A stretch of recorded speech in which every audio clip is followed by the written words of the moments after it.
Tinha uma seita na época de Paulo que acreditava que se eles se batizassem por aqueles que já tinham morrido antes de Cristo vir ao mundo, a pessoa ia sair do inferno e ir para o céu. Vamos supor que você teve um parente que morreu há 50 anos atrás. Antes de Cristo, você vivesse naquela época. Seu parente morreu há 50 anos atrás, antes de Cristo vir ao mundo. Você se converteu, creu em Cristo Jesus e você pergunta: mas e meu pai que morreu há 50 anos sem ter ouvido? Então ensinava: não, você pode se batizar outra vez em nome dele. Você se batiza pelo seu pai e seu pai sai do inferno. Tinha uma seita que fazia isso, que se batizava pelos mortos em nome de Jesus, para tirar esses mortos do inferno. Olha o que Paulo está dizendo. Ele se vira para a igreja de Corinto e diz assim: sabe aqueles hereges? Eles estão mais certos do que vocês. Sabe por quê? Pelo menos eles acreditam que os mortos ressuscitam. E vocês não. Bom dia, queridos irmãos, amigos. Nós vamos interromper nossa série de estudos em Josué para nos dedicar hoje a estudar o centro dessa celebração que nós chamamos de Páscoa, que é a ressurreição de Cristo. E para isso nós queremos fazer uma análise da primeira carta aos Coríntios, capítulo 15, que é provavelmente o capítulo do Novo Testamento onde esse assunto da ressurreição é tratado de maneira mais clara, ou mais extensa, por assim dizer.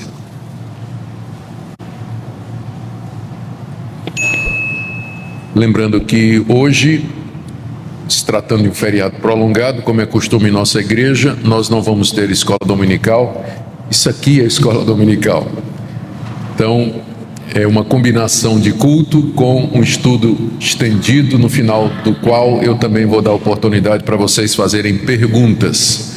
Então vocês vão anotando aí as dúvidas que tiverem e no final nós vamos dar a oportunidade para tirarmos essas dúvidas, tá? Então, na verdade, é um estudo e dentro do nosso culto.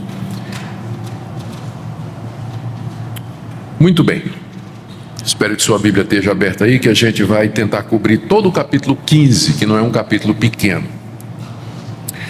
Bom, vamos começar fazendo a afirmação de que a ressurreição é o fato fundamental do cristianismo. Uma das diferenças entre o cristianismo e outras religiões é que as demais religiões são geralmente baseadas nos ensinamentos dos seus fundadores. O cristianismo, todavia, se baseia num fato que ele afirma que é histórico, que é a morte e a ressurreição do seu fundador.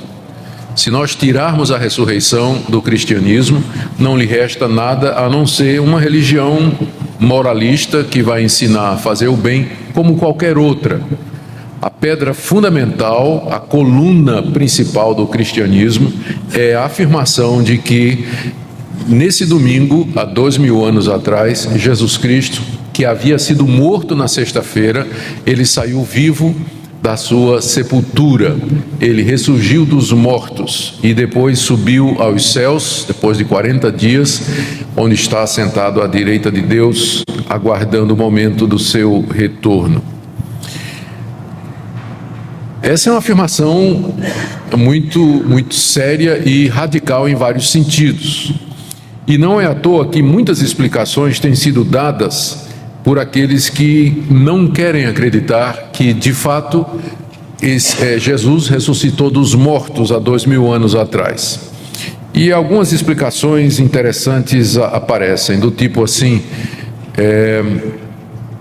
Jesus até hoje está sepultado lá na Palestina. O que aconteceu foi que no domingo de manhã as mulheres foram no sepulcro errado. Elas não prestaram atenção lá no cemitério onde Jesus tinha sido, na cova que Jesus tinha sido enterrado. Aí na sexta elas não marcaram direito, e quando foi no domingo foram numa que estava aberta. Aí, cadê o corpo? Aí inventaram a ideia de que ele ressuscitou. Bom, outra ideia, é um pouco mais séria do que essa, é que os discípulos roubaram o corpo de Jesus e inventaram essa história da ressurreição. Por isso ninguém achou o corpo dele até agora. Isso é fato. Ninguém sabe onde está o corpo de Jesus. Se ele não ressuscitou, a grande pergunta é: cadê o corpo dele então? A prova do crime, né? Onde está o corpo? Então, não estando lá, onde é que ele estaria? E uma hipótese é que os discípulos, durante a noite, roubaram o corpo de Jesus e inventaram a história de que ele tinha ressuscitado. Seria mais ou menos assim: durante 3 anos, os discípulos de Jesus, que eram pescadores, cobradores de impostos, andaram com Jesus e aprenderam a vida boa, porque pararam de trabalhar e, andando com Jesus, Jesus vivia das ofertas que o povo dava, da oferta que o povo dava. Então, os 12, né, juntamente com Judas, depois mais um que substituiu, eles não queriam perder a fonte de renda, que era Jesus, porque durante 3 anos eles só acompanharam Jesus e o dinheiro entrava ali na sacola, né? Então, para manter o negócio funcionando, eles inventaram a ideia de que Jesus ressuscitou. Então, essa ideia foi defendida por um liberal chamado Semler, no século XIX, que escreveu um livro sobre esse assunto, tentando explicar o túmulo vazio. Uma outra, o que ele não explicou é como é que esses homens morreram defendendo a mentira que eles mesmos inventaram, né? Porque todos estes discípulos que afirmaram que Jesus ressuscitou, eles morreram de forma dramática. Pedro, segundo a tradição, foi crucificado. João foi morto. Tomé também foi morto dessa forma. O próprio apóstolo Paulo foi decapitado por Nero na Via Ápia, no ano 66, em Roma. Como é que alguém cria uma mentira e está disposto a morrer por ela? Isso aí Semler não explicou. Tem uma outra possibilidade, né, que apresentou-se também, e essa daí é mais recente. Essa do roubo do corpo é tão antigo quanto o Evangelho de Mateus. No final do Evangelho de Mateus, você encontra já Mateus dizendo que já corria naquela época o roubo do corpo de Jesus, a ideia, a história. Mas uma mais recente é que Jesus não tinha realmente morrido. Ele apanhou muito, foi chicoteado, foi crucificado, deram uma lançada no lado dele, saiu sangue, não quebraram as pernas dele não, mas desceram ele da cruz. Quando foram quebrar as pernas, viram que ele estava morto, prenderam ele numa sepultura com uma pedra bem grande na frente, com guardas do lado de fora, mas de alguma maneira Jesus, né, não tinha morrido, né? Ele se levantou ferido assim, empurrou a pedra, deu uns golpes lá nos guardas e foi embora, né? Então, ele realmente não tinha morrido. Bom, eu acho que precisa mais fé para acreditar nisso aqui do que para acreditar na ressurreição, né? Mas a ideia de que alguém ressuscita dos mortos, ou de que mortos podem ressuscitar, sempre encontrou adversários inimigos. E a ideia não vem fácil para nós, porque nós não estamos acostumados a ver mortos ressuscitar. Para nós a morte é o fim mesmo. Os nossos entes queridos morreram e eles estão sepultados, eles não voltaram à vida. E vem sendo assim na história da humanidade. A morte representa o fim para a nossa existência aqui. Mortos não ressuscitam. É isso que a ciência nos diz, é isso que a história nos diz. Portanto, quando nós falamos em ressurreição de mortos, nós estamos indo contra a experiência, contra a história, contra a ciência, contra os fatos, eles dizem. Mas para nós houve essa exceção, a ressurreição de Jesus Cristo dentre os mortos. Eu digo exceção num sentido porque a ressurreição de Cristo é diferente de outras ressurreições que nós também reconhecemos. Ele ressuscitou várias pessoas, entre elas Lázaro. Mas a diferença entre a ressurreição de Jesus e a de Lázaro, por exemplo, é que Lázaro foi ressuscitado por Jesus e ele deve ter morrido outra vez. Mas Jesus ressuscita para viver eternamente. Então, nesse sentido, ele é o único Não houve nenhuma ressurreição como a dele, e por isso que é fundamental para o cristianismo.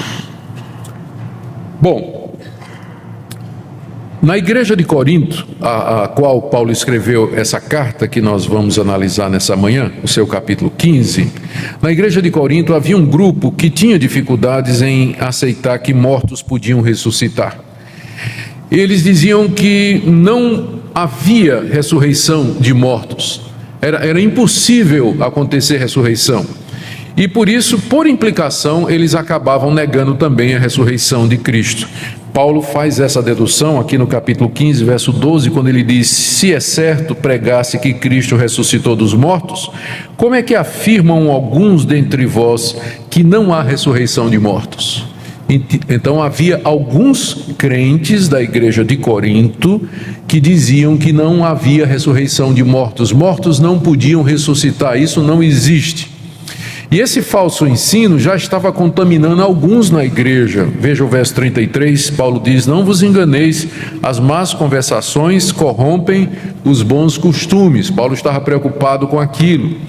E os defensores dessa ideia de que mortos não ressuscitam, eles estavam questionando aspectos da ressurreição dos mortos, do tipo assim: tá, tudo bem, Paulo, você está dizendo que morto ressuscita, mas que tipo de corpo então ele vem? Como é que... e o que é que vai acontecer depois? Que tipo de vida esses mortos vão ter? Eles estavam questionando, e Paulo anota isso, né, no verso 35. Ele diz assim: mas alguém dirá, como ressuscitam os mortos? Em que corpo vêm? Isso era o pessoal que não acreditava na ressurreição dos mortos, e só para argumentar dizia: tá bom, vamos supor que tem a ressurreição de mortos. Que tipo de corpo então vai ser? Como é que eles vêm?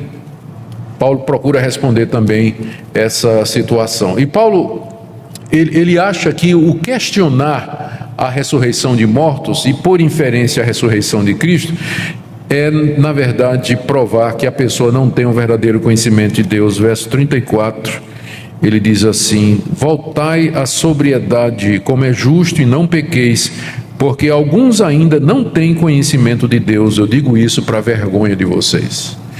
É tão central a ressurreição que Paulo afirma que aqueles que não conseguem conceber a possibilidade da ressurreição de mortos e de que Cristo de fato ressuscitou, esse não tem conhecimento de Deus. O argumento é muito simples: se Deus existe, tudo é possível. Se o Deus que a Bíblia diz existe, se o Deus que a Bíblia descreve existe, tudo é possível, inclusive a ressurreição de mortos. De acordo com a Bíblia, ele criou o mundo, ele criou a raça humana, ele criou tudo que existe.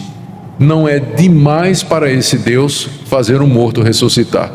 Então, no fim, tudo se resume a se eu de fato creio em Deus, no Deus da Bíblia ou não. Porque se eu admitir a existência dele, o Deus que a Bíblia me diz, então eu não deveria ter dificuldade nenhuma com milagre, ressurreição de mortos, cura de pessoas, o sobrenatural, porque existe um Deus que é capaz de fazer todas estas coisas. No final, o que está em jogo é exatamente isso aqui.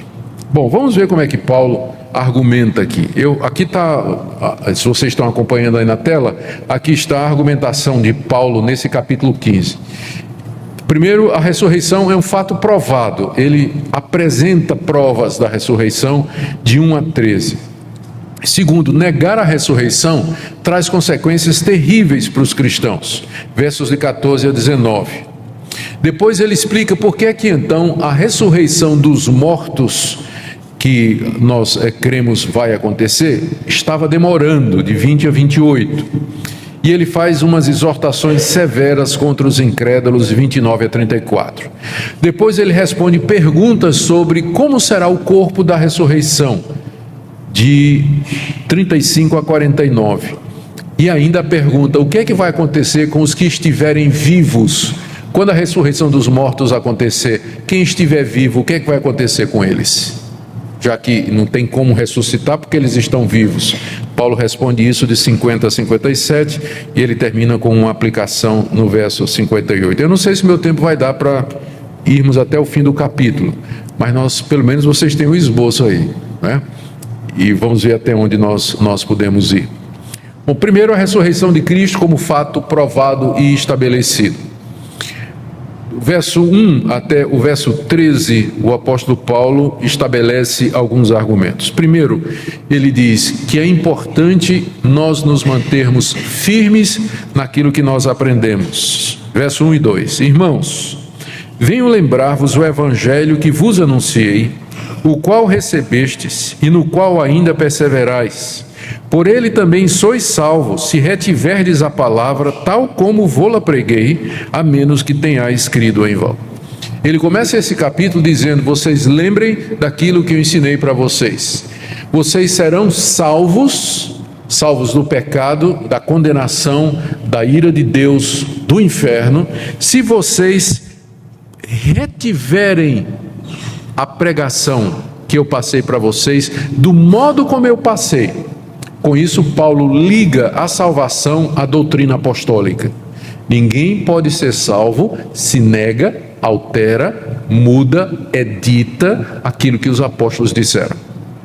Não é isso que ele está dizendo aqui? Vocês são salvos se vocês retiverem aquilo que eu ensinei. São salvos se retiverem aquilo que eu ensinei. Então, é por isso que nós dizemos que não tem mais apóstolos hoje. Porque será que algum apóstolo hoje pode dizer isso para alguém, para os membros da sua igreja, desses chamados apóstolos? Vocês vão para o céu se vocês guardarem literalmente tudo que eu digo para vocês. Os apóstolos tinham uma autoridade única dada por Deus, eram canais da revelação divina. Eles escreveram a Bíblia está pronta, ponto, acabou, não tem mais apóstolo, porque eles tinham essa missão. Há gente que se propõe a ser apóstolo, mas é uma usurpação do título, porque é evidente que não são. Então, primeiro ponto, nós temos que ficar naquilo que os apóstolos nos revelaram e que está na Escritura, está na palavra de Deus. Eu não preciso de apóstolos hoje porque eu tenho os antigos. E apóstolo bom é antigo. E eu ia dizer que apóstolo bom é apóstolo morto, mas eu posso ser mal interpretado. Estou dizendo que apóstolo bom é o antigo, não é? Que nos deu as escrituras aqui. Bom, em seguida, Paulo apela para o testemunho do Antigo Testamento. Ele diz, verso 3: Antes de tudo vos entreguei o que também recebi, que Cristo morreu pelos nossos pecados, segundo as Escrituras, e que foi sepultado e ressuscitou ao terceiro dia, segundo as Escrituras. Embora fosse um apóstolo de Cristo, trazendo revelação divina, e isso inclui o ensino sobre a ressurreição, Paulo enraizou o seu ensino nas Escrituras do Antigo Testamento, mostrando que existe uma continuidade entre os profetas, entre Moisés, entre Davi, Samuel, demais autores do Antigo Testamento e a igreja cristã. O ensino da igreja cristã está baseado nas Escrituras do Antigo Testamento. O cristianismo é a continuação daquela religião que Deus revelou no Antigo Testamento, só que agora completa, terminada, final. Tipos no Antigo Testamento, realidade no presente, símbolos e o seu significado no Novo. Por isso que ele diz aqui, eu disse isso segundo as Escrituras, segundo as Escrituras, segundo as Escrituras. Cristo morreu pelos nossos pecados. Isso é uma doutrina que os cristãos inventaram? Não, isso é segundo as Escrituras. Está lá, Moisés ensinou isso quando mandou que sacrificássemos animais. Os sacerdotes tinham que oferecer sacrifícios pelo povo. Tudo aquilo era um símbolo de Cristo. Cristo morreu pelos nossos pecados, segundo as Escrituras. Foi sepultado e ressuscitou ao terceiro dia, segundo as Escrituras. Salmo 16, quando Davi fala do justo de Deus que não seria deixado na morte, por exemplo. Ou Oséias capítulo 6, verso 2, que diz: ao terceiro dia ele nos levantará. Está lá nas Escrituras a ressurreição do Messias. Não estou dizendo nada novo, diz o apóstolo Paulo. Então ele apela para a sua autoridade, segundo apela para as Escrituras, e aí ele apela a partir do verso 3 para o testemunho ocular de pessoas que viram o Cristo ressurreto, começando no verso 5. Apareceu a Cefas é Pedro, depois aos 12, e depois foi visto por mais de 500 irmãos de uma só vez, dos quais a maioria sobrevive até agora, porém alguns já dormem, já morreram. Depois foi visto por Tiago, mais tarde por todos os apóstolos, e afinal de todos foi visto por mim. Do verso 5 até o verso 7, Paulo enumera uma quantidade enorme de pessoas que poderiam afirmar que estiveram com Cristo depois da sua morte, que viram o Cristo ressurreto. Isso inclui Pedro, os 12 que andaram com ele 3 anos, depois 500 irmãos de uma vez só, Cristo apareceu para eles ressurreto. E Paulo diz, a maioria está vivo, pode perguntar, vai lá perguntar e conversa com eles, porque a maioria desse pessoal ainda está vivo. Depois por Tiago e depois outra vez por todos os apóstolos reunidos. Várias aparições de Cristo depois da sua ressurreição. Esse é o terceiro testemunho que ele invoca. Depois, no verso 8, aliás, do verso 8 até o verso 11, Paulo diz, eu também o vi. Está aí. Afinal, depois de todos, foi visto também por mim, como por um nascido fora de tempo.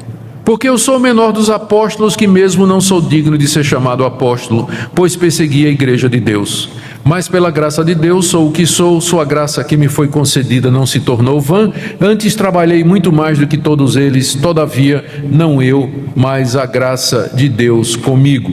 Portanto, seja eu ou sejam eles, assim pregamos e assim crestes. Depois de ter dado aquela relação de pessoas que tinham visto Cristo ressurreto, Paulo se inclui e diz, por último de todos, e afinal depois de todos, literalmente no grego, né, por último de todos, foi visto também por mim. O último que viu Cristo ressurreto foi Paulo. Depois dele, Cristo não apareceu ressurreto a mais ninguém. As pessoas perguntam, mas e João lá na ilha de Patmos, quando teve o Apocalipse? Existe uma diferença entre o que aconteceu no caminho de Damasco, quando Jesus apareceu a Paulo, e a visão de João na ilha de Patmos no Apocalipse. Cristo apareceu em pessoa, não foi uma visão, mas foi uma aparição. O Cristo ressurreto apareceu a Paulo. Paulo podia vê-lo, e se tivesse gente ao redor de Paulo, como tinha, teria visto e ouvido, como o livro de Atos diz, que aqueles que acompanhavam Paulo, quando Cristo apareceu, era uma luz, eles caíram e eles ouviram também uma voz, só que eles não entenderam o que era. Mas lá na ilha, o que João teve foi uma visão, é diferente. Estava acontecendo dentro dele. Se tivesse gente do lado de fora, só teria visto João assim. E ninguém estava vendo o que João estava vendo, porque era uma visão. Mas uma aparição, se tivesse mais gente, eles teriam visto também. Então, o último a quem Cristo apareceu com o corpo da ressurreição foi Paulo. E quem serão os próximos a virem? Aquela geração que estiver viva quando ele voltar dos céus com o corpo da ressurreição publicamente, todo olho que estiver vivo o verá. Mas até lá ele está aguardando o momento da sua manifestação, e é mais uma razão que a gente diz que não tem apóstolos, para ser apóstolo teria que ser testemunha da ressurreição, e o último foi Paulo. Então não tem como ter apóstolo mais hoje, não é? Ele diz aqui, eu sou o menor de todos, porque não sou digno, pois persegui a igreja de Deus. Bom, mas como ele diz no verso 11, seja eu ou seja eles, os outros, assim nós pregamos e assim vocês creem. Depois de dar o seu testemunho, Paulo fala que negar a ressurreição dos mortos é negar a Cristo. Talvez esse fosse um ponto que a igreja não estava entendendo. O que eles estavam dizendo é que mortos não ressuscitam. E agora o que é que Paulo vai fazer? É levar o argumento deles à última consequência. Tá, vocês estão dizendo que mortos não ressuscitam, então Cristo não ressuscitou também. É isso que vocês estão dizendo? Então Paulo vai empurrar o argumento até o final, para que as pessoas vejam quais são as consequências do que eles estão dizendo aqui. Lendo a partir do verso 12 até o verso 13. Ora, se é corrente pregar-se que Cristo ressuscitou dentre os mortos, como Paulo pregava e os demais apóstolos, como, pois, afirmam alguns dentre vós que não há ressurreição de mortos? E se não há ressurreição de mortos, então Cristo não ressuscitou. Vocês percebem a ligação que Paulo faz. Os dois eventos estão ligados. Se os mortos não ressuscitam, se eles não irão ressuscitar, significa que também Cristo não ressuscitou. Ou invertendo agora a sequência. A segurança que eu tenho de que um dia os mortos vão ressuscitar é porque Cristo ressuscitou. E ele foi o primeiro dessa ressurreição. A ressurreição já começou. Jesus é o primeiro, nós seremos os próximos, mas ela já está em andamento. Ela já está em andamento. Esperando só o tempo da segunda leva. A primeira leva já foi, que é Jesus. E nós seremos a próxima. Ele liga então as duas coisas aqui. Então, esse primeiro ponto aqui, essa tela aí que vocês estão vendo, é sobre a ressurreição de Cristo como um fato estabelecido. Foi anunciado no Antigo Testamento, foi testemunhado por pessoas idôneas que nos escreveram e selaram o seu testemunho com sangue. Foi testemunhada pelo maior inimigo do cristianismo e o maior perseguidor, que foi o apóstolo Paulo, que se converteu exatamente porque Cristo apareceu a ele depois da morte. Então, todas estas provas, o túmulo vazio, tudo isso são para nós evidências muito tranquilas. E a nossa fé toma essas evidências e se fortalece nelas. E por isso que nós estamos hoje de manhã, nesse domingo que nós chamamos Domingo da Ressurreição. Vamos ver quais são as implicações, então, de se negar a ressurreição dos mortos e de Cristo, que é o próximo assunto que Paulo apresenta e que mostra a importância dessa verdade. O que eu quero dizer é que é impossível você ser cristão se você não acredita na ressurreição de Cristo. Se você no seu coração não acredita que Ele ressuscitou literalmente de entre os mortos e que Ele está vivo hoje, você não pode ser cristão. Você não é cristão. Quem vai dizer isso aqui é Paulo. Eu estou só repetindo as palavras dele. Olha o que ele diz aí a partir do verso 14. Primeiro, se Cristo não ressuscitou, tudo aquilo que os apóstolos pregaram é em vão, bem como a nossa fé. Verso 14. Se Cristo não ressuscitou, é vã a nossa pregação e vã a nossa fé. Aquilo que os apóstolos pregaram, ensinaram, foi tudo em vão, porque eles disseram que Cristo ressuscitou e eles fizeram promessas em cima disso. Eles falaram da vida eterna, eles garantiram o perdão de pecados, mas tudo isso é em vão, porque estas promessas estavam baseadas na ressurreição de Cristo. Se Cristo não ressuscitou, não tem perdão de pecados, não tem vida eterna, não tem vida depois da morte. Ou seja, a nossa fé é vã. Nós estamos perdendo tempo aqui hoje de manhã. Nós devíamos estar em algum lugar aproveitando o feriado. Não estou dizendo que quem está aproveitando o feriado, todos que estão aproveitando o feriado não são crentes, porque tem irmãos, claro, que aproveitam para descansar. Mas eu apenas para dizer que a nossa fé é vã, ela é sem sentido, se Cristo de fato não ressuscitou. Não faz sentido.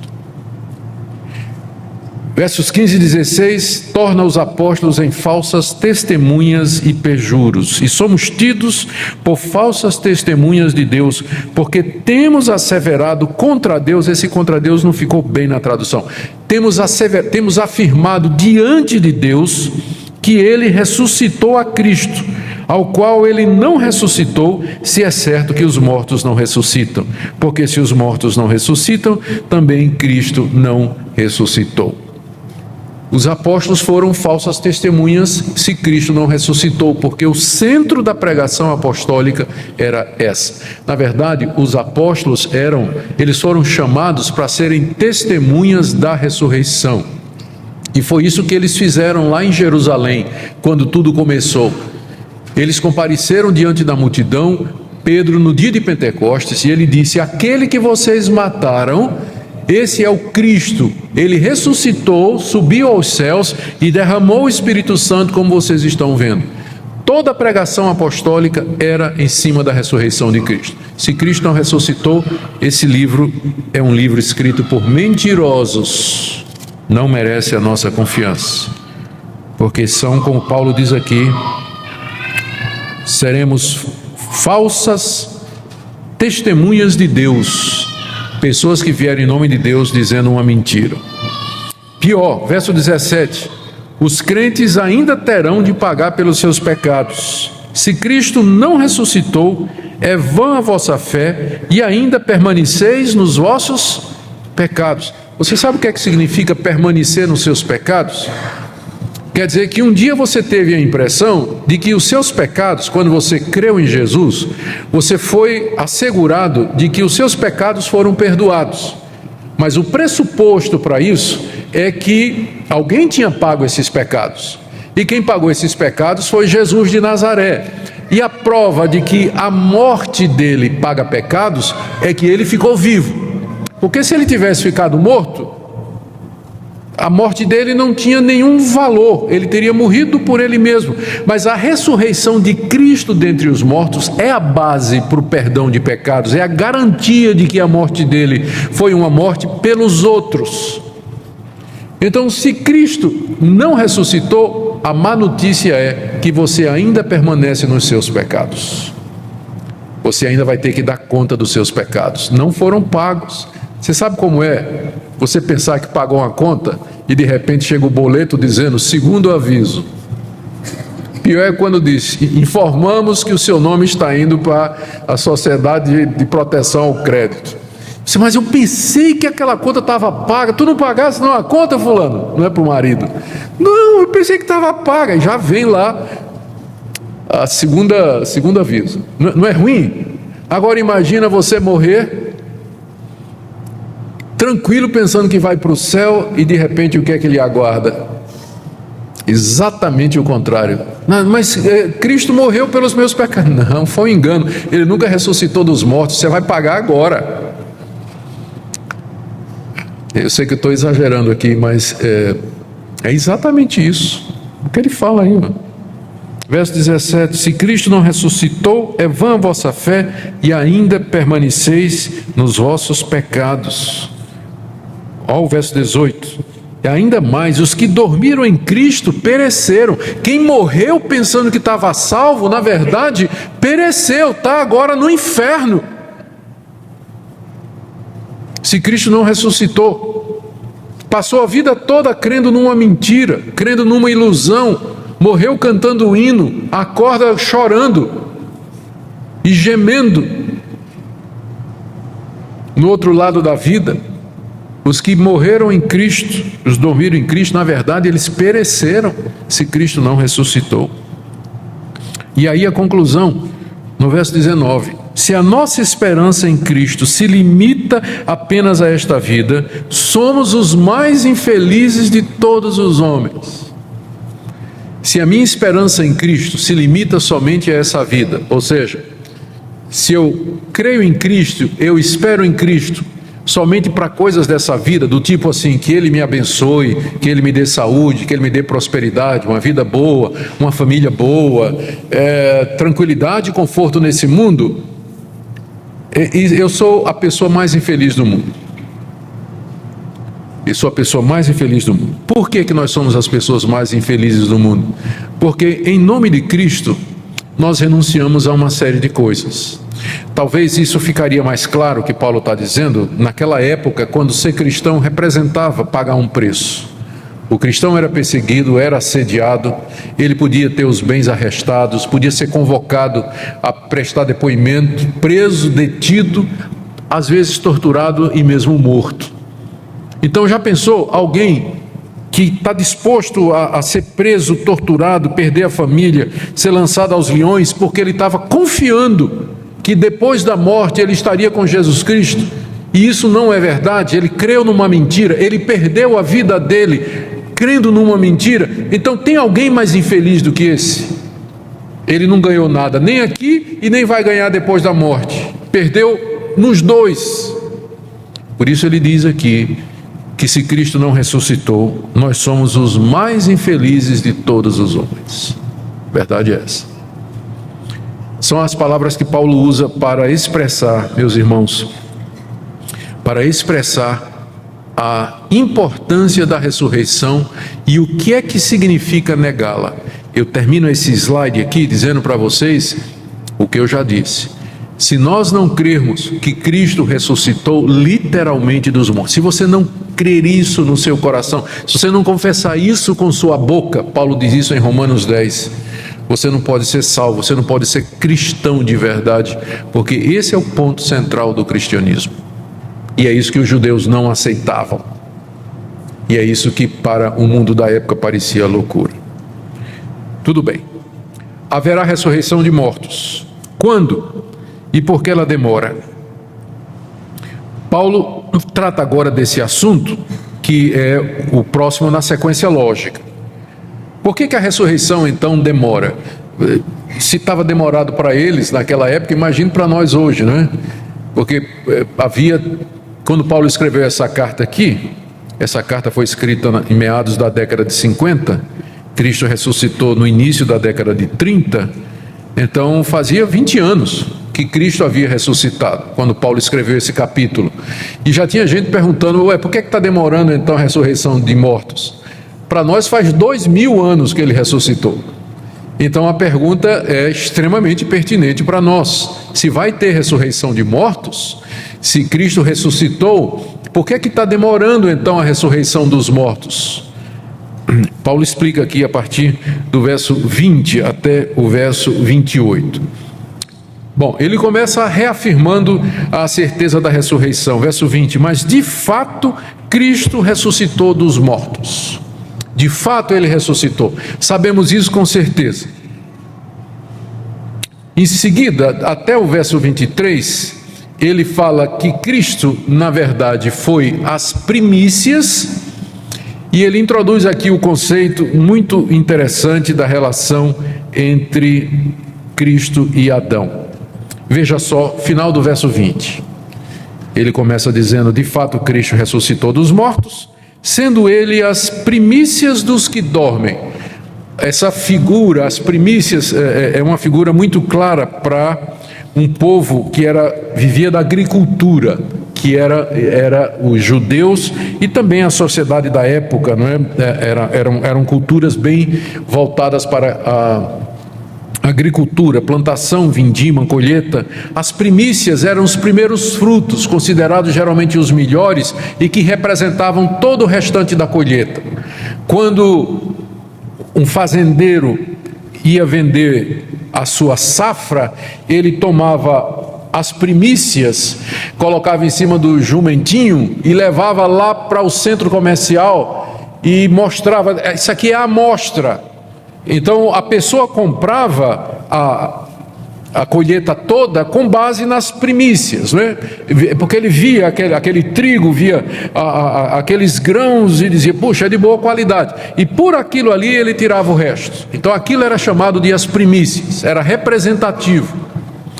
Então Paulo está usando essa figura aqui, Cristo é as primícias dos que dormem. Então ele foi o primeiro, e por ele nós podemos tirar o resto. Os que dormem são os que morreram, ou os que vão morrer até que ele volte. Então ele é os primeiros frutos, ele é o que representa o que vai acontecer. Ele é o primeiro da ressurreição.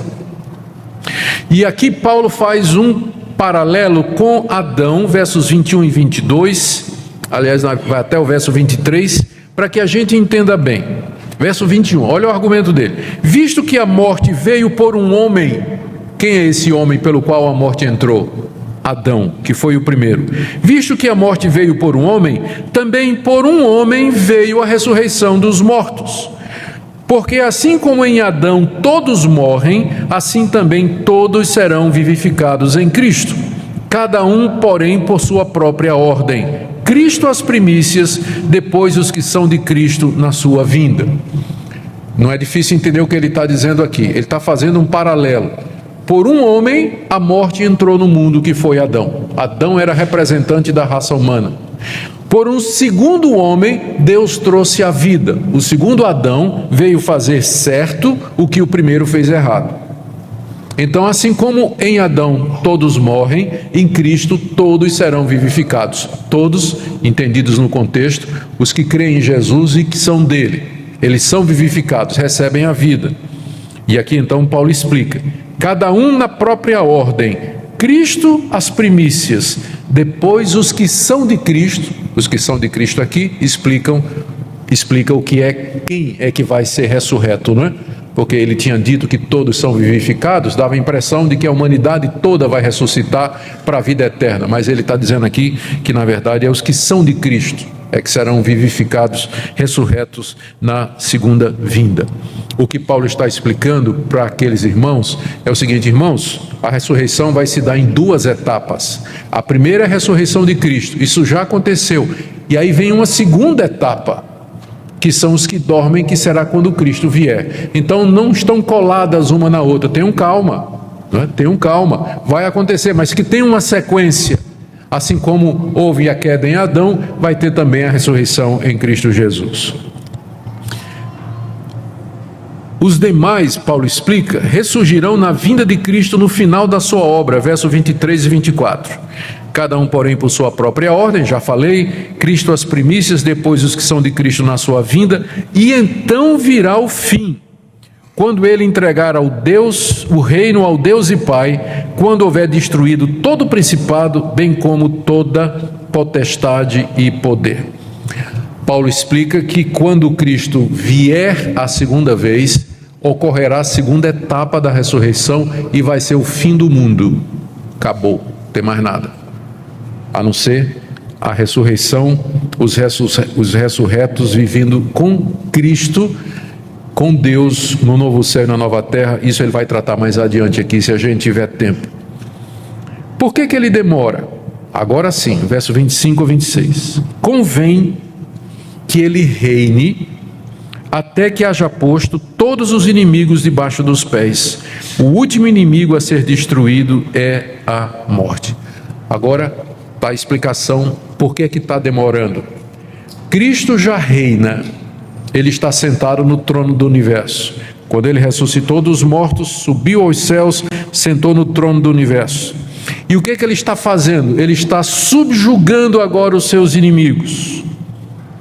Ele venceu a morte, aliás, ele venceu o pecado, ele venceu Satanás, ele venceu o mundo, e agora o último inimigo que falta a ser destruído, verso 26, é a morte.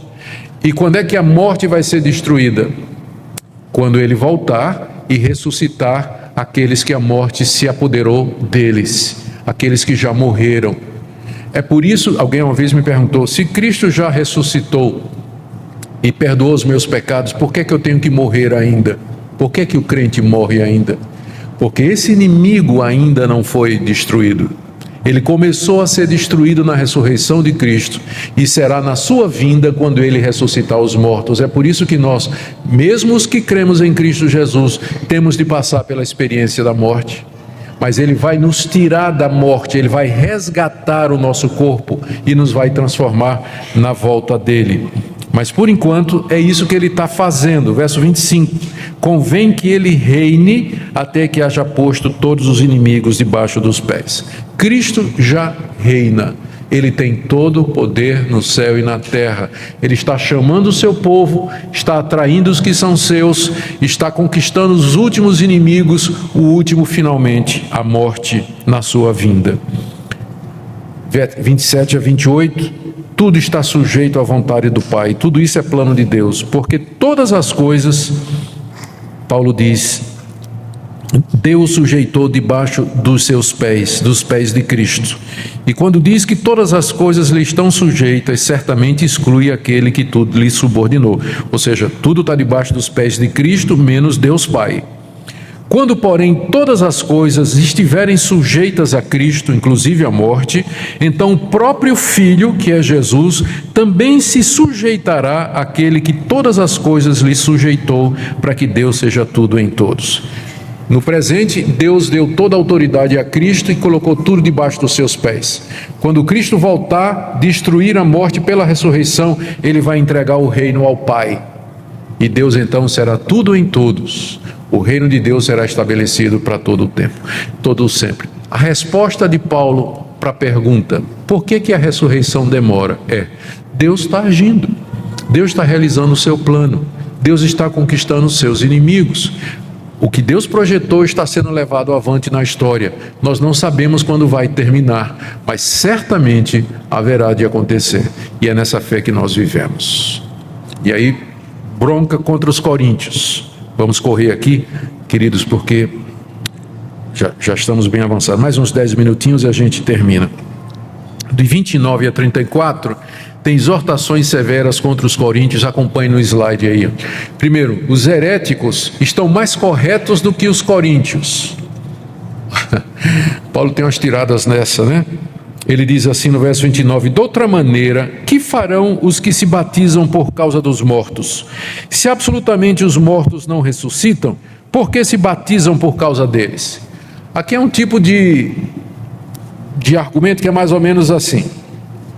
É Paulo dizendo para a igreja de Corinto, você sabe aquela seita que está se batizando pelos mortos? Tinha uma seita na época de Paulo que acreditava que se eles se batizassem por aqueles que já tinham morrido antes de Cristo vir ao mundo, a pessoa ia sair do inferno e ir para o céu. Vamos supor que você teve um parente que morreu há 50 anos atrás, antes de Cristo, você vivesse naquela época, seu parente morreu há 50 anos atrás, antes de Cristo vir ao mundo, você se converteu, creu em Cristo Jesus, e você pergunta, mas e meu pai que morreu há 50 anos sem ter ouvido? Então ensinava, não, você pode se batizar outra vez em nome dele, você se batiza pelo seu pai, e seu pai sai do inferno. Tinha uma seita que fazia isso, que se batizava pelos mortos em nome de Jesus, para tirar esses mortos do inferno. Olha o que Paulo está dizendo. Ele se vira para a igreja de Corinto e diz assim, sabe aqueles hereges? Eles estão mais certos do que vocês. Sabe por quê? Pelo menos eles acreditam que os mortos ressuscitam. E vocês não. É isso que ele está dizendo aqui, não é? Que farão os que se batizam por causa dos mortos? Se absolutamente os mortos não ressuscitam, então por que se batizam por eles? Eles estão mais certos do que vocês, coríntios. Porque pelo menos eles creem na ressurreição dos mortos e vocês não acreditam. Essa doutrina, esse versículo aqui, se ele não for compreendido corretamente, ele acaba servindo de base, os mormons, que é a igreja dos santos dos últimos dias, eles se batizam pelos mortos, eles têm uma genealogia, né, que vai até o ancestral mais conhecido, e a base que eles usam é esse versículo aqui. Paulo não está ensinando a gente a se batizar pelos mortos, ele está dizendo que quem faz isso, pelo menos tem mais fé do que quem não acredita que os mortos ressuscitam. Os dois estão errados, só que um está mais errado do que o outro. Ele não está aprovando aqui batismo pelos mortos, como defendem os mormons e outras seitas, se batizar pelos que já morreram, tem nada a ver, não está defendendo. Ele está usando isso aqui como argumento contra a incredulidade dos coríntios. 30 a 32. Porque também nós nos expomos a perigos a toda hora. Dia após dia morro. Eu protesto, irmãos, pela glória que tenho em vós outros, em Cristo Jesus nosso Senhor. Se como homem lutei em Éfeso com feras, que me aproveita isso? Se os mortos não ressuscitam, comamos e bebamos, porque amanhã morreremos. Se mortos não ressuscitam, a melhor coisa que a gente faz na vida é aproveitá-la, porque depois que a gente morrer não tem mais nada. Vamos comer e beber, porque amanhã a gente vai morrer. Então, só resta mesmo isso. Comer e beber são coisas boas, não é? Mas elas não podem ser a razão da nossa existência. Mas a verdade é que quem não tem esperança na vida eterna, o que é que resta aqui nesse mundo? Só se divertir, não é? Aproveitar a vida. E quando você ouve quando a gente assiste esses filmes, lê esses livros, ou ouve essas pessoas, os sábios desse mundo falando, eles não têm esperança nenhuma para dar. No fim, tudo se resume ao existencialismo ou ao hedonismo, a busca do prazer. Qual é a finalidade da minha vida aqui nesse mundo? Só me divertir e aproveitar a vida, porque depois não tem nada. Vamos comer e beber, porque amanhã vamos morrer e acabou. Se Cristo não ressuscitou, só nos resta ser hedonistas, pragmatistas e existencialistas. Não tem mais nada. Aproveitar o mundo enquanto a gente pode. 33. Não vos enganeis, as más conversações corrompem os bons costumes. É como se Paulo dissesse: cuidado, vocês ficam aí andando com esse pessoal que fica ensinando heresia, né? Uma hora dessa vai corromper a cabeça de vocês. As más conversações corrompem os bons costumes. Cuidado com quem você anda. Não fica lendo todo o livro, não fica ouvindo toda bobagem, assistindo tudo que passa por aí. Precisa ter filtro, porque senão você vai acabar seguindo os falsos profetas. Tornai-vos a sobriedade como é justo e não pequeis, porque alguns não têm conhecimento de Deus. Digo isso para vergonha vossa. Paulo faz um parênteses aqui para repreender os coríntios pela incredulidade deles. Sobre o corpo da ressurreição. A pergunta no verso 35: como ressuscitam os mortos? E em que corpo vêm? Resposta de Paulo vai do 35 ao 49. E eu vou resumir, eu vou ler apenas, tá? E vocês acompanhem aí no slide. Como é que vai ser o corpo da ressurreição? Paulo compara o sepultamento a uma semeadura. O corpo é uma semente que é jogada no chão. Quando chegar o tempo certo, aquela semente vai brotar o fruto, que é o corpo da ressurreição. Verso 36, insensato, o que semeias não nasce se primeiro não morrer. E quando semeias, não semeias o corpo que há de ser, mas o simples grão como de trigo ou de qualquer outra semente. O corpo, quando vai para a sepultura, é uma semente. Só que quando brota é outra coisa. Não é isso? Quando o fruto que brota é diferente da semente, é da mesma natureza, mas há uma diferença. Então, o nosso corpo, quando é sepultado, é como uma semente. Quando houver a ressurreição, ele vai brotar diferente, embora seja o mesmo corpo. Verso 38 até 41, existe diferença entre carne e corpos. Deus lhe dá corpo como lhe aprouve dar, e a cada uma das sementes o seu corpo apropriado. Nem toda a carne é a mesma, porém uma é a carne dos homens, outra dos animais, outra das aves e outra dos peixes. Também há corpos celestiais e corpos terrestres, e sem dúvida uma é a glória dos celestiais e outra a dos terrestres. Uma é a glória do sol, outra a glória da lua e outra das estrelas. Parece que Paulo não conhecia nada de astronomia, mas já está dizendo coisa aqui que hoje a gente já sabe, não é? A diferença de massa, intensidade e densidade dos corpos celestes. Porque até entre estrela e estrela há diferenças de esplendor. Pois assim também é a ressurreição dos mortos. Semeia-se o corpo na corrupção, ressuscita na incorrupção. Semeia-se em desonra, ressuscita em glória. Em linhas gerais, o que Paulo está dizendo aqui é que o corpo da ressurreição, ele vai manter uma continuidade com o corpo que foi semeado. Em outras palavras, eu vou reconhecer você. Quando a gente ressuscitar, você vai ser parecido o suficiente com o que você era antes de morrer, a ponto de que nós vamos nos conhecer. Mas ao mesmo tempo, esse corpo vai ser diferente. Como Paulo explica, nem toda a carne é igual, nem todo o corpo é igual, nem toda a glória é igual, nem todos os corpos celestes são iguais. Então, há uma especificidade. Deus preparou um corpo especial para nós, uma substância, uma matéria especial para nós na ressurreição dos mortos, que ele compara à semeadura. Você planta de um jeito, quando nasce é outra coisa, embora esteja ligado. Então, na ressurreição, eu creio que nós nos reconheceremos. Eu saberei quem é você. Você vai reconhecer todo mundo. Você vai lembrar de todos, a fisionomia. Agora, o corpo vai ser diferente, a substância é diferente. Não pode morrer. É o que Paulo explica em seguida. É incorruptível. Verso 42. Assim é a ressurreição dos mortos. Semeia-se corpo na corrupção. O nosso corpo que foi enterrado é o corpo corruptível, que pode morrer, doente, destrutível. ressuscita na incorrupção, ou seja, esse corpo que vai ressuscitar, ele não vai morrer mais, ele não é passível de doenças, de deformidades, nada, é um corpo perfeito como é o corpo de Cristo. 43, semeia-se em fraqueza, ressuscita em poder, semeia-se corpo natural, que é o nosso corpo, ressuscita corpo espiritual.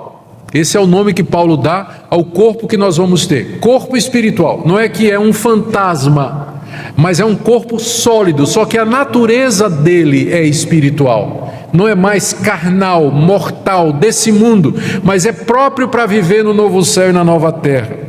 Se há corpo natural, diz o apóstolo Paulo, assim também tem corpo espiritual.